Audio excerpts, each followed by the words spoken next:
Hello, hello. This is Drew Turner, and I'm in Dr. Marsden's remote sensing class at Auburn University.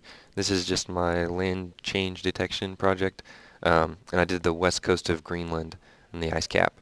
So, once you get your data downloaded from the GloVis website or wherever it is that you're working from, mine just happens to be from GloVis, you're going to want to do a layer stack.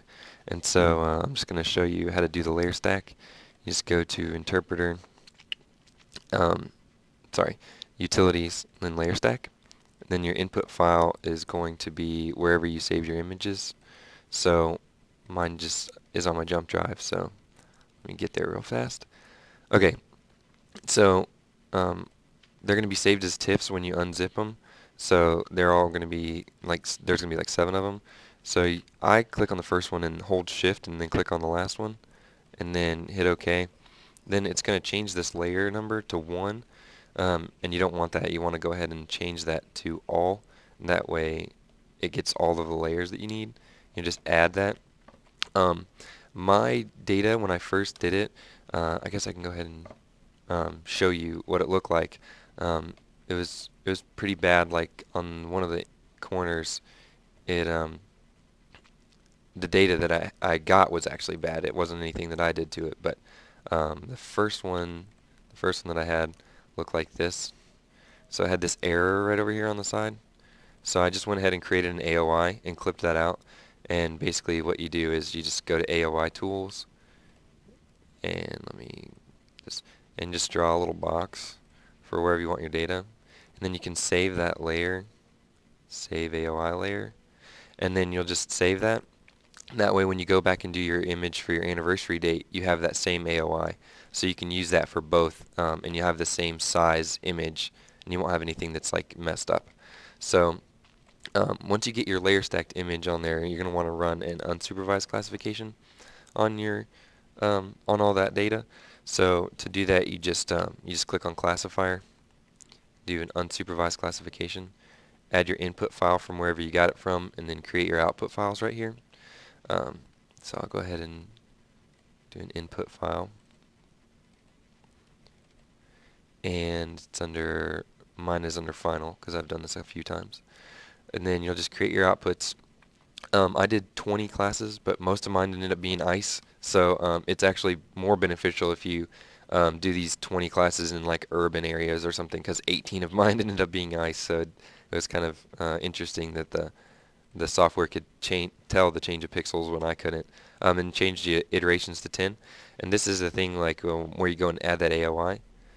Since I have that clip, I can just go browse from where that clip was, add that clip in here, and that way it automatically clips it to the correct size.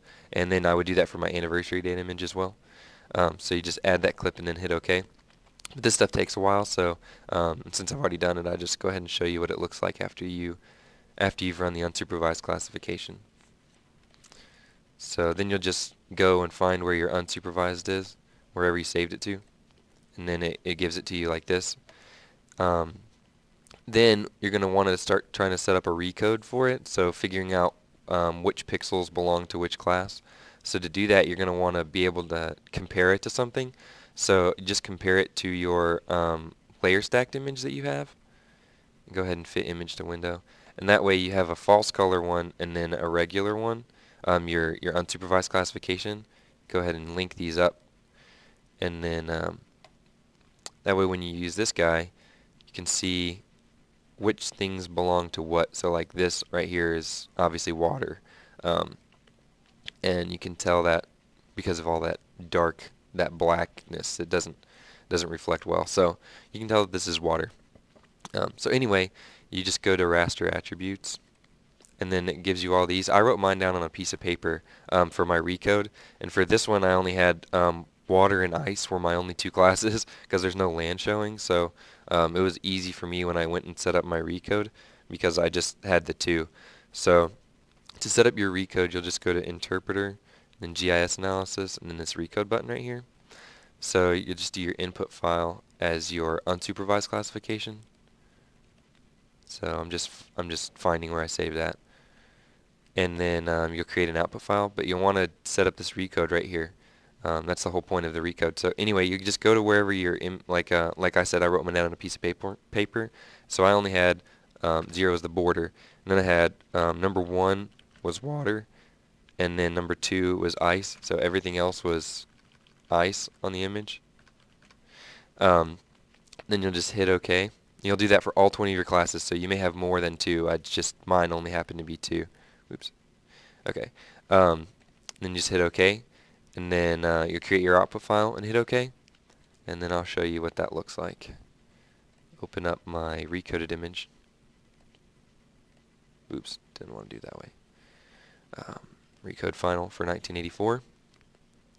Image to window. See, and then you can see I've already changed the colors to this white is ice and blue is water. So that's this recoded into just my 2 classes. I either have ice or I have water. And the changes for my 2006 image, my anniversary date, was I had multiple classes. I had water, ground, and ice. And so I can just show you a little bit of that. Basically, you just go through the same processes to do the recodes and the unsupervised classifications again, except you'll do it for your anniversary date, and it's the exact same thing. So on my anniversary date recode, it actually looks like this, and the brown is actually ground. This is where some of the ice melt was, and remember this is pretty much all ice. So now you have ice, which is the white, ground, which is brown, and then water, which is blue. So most of this blue is actually just ice melt.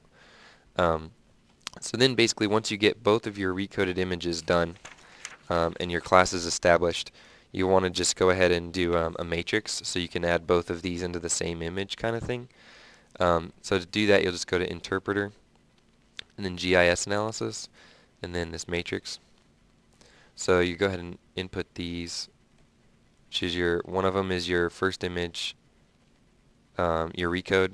So for that, my recoded final for 1984, and then I'll do the same thing over here, my recoded image for 2006 recode final. Whoops. You don't have to do the setup recode. You just create your output file, and then just keep all the standard stuff, and just hit OK. And then once you create that matrix, crunch those numbers, you can open it up, this matrix, image to window. So it gives you your overlay of your actual change. So you can see this light blue is where it was originally water and stayed water, and then the blue is all ice melted water.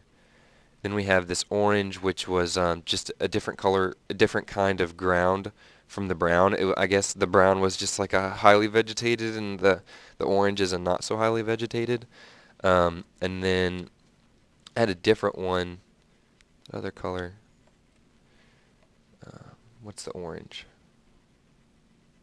Oh yeah, okay, so that's what it was. Sorry, the orange. Yeah, that's what I said. The orange is where it was just a different kind of ground, and then this green is where the water actually froze back into ice. Now, I'm not sure if that was an error or if that actually happened. Since most of the ice melted, it's kind of hard to believe that some of it refroze, but up here you can get some more of that as well.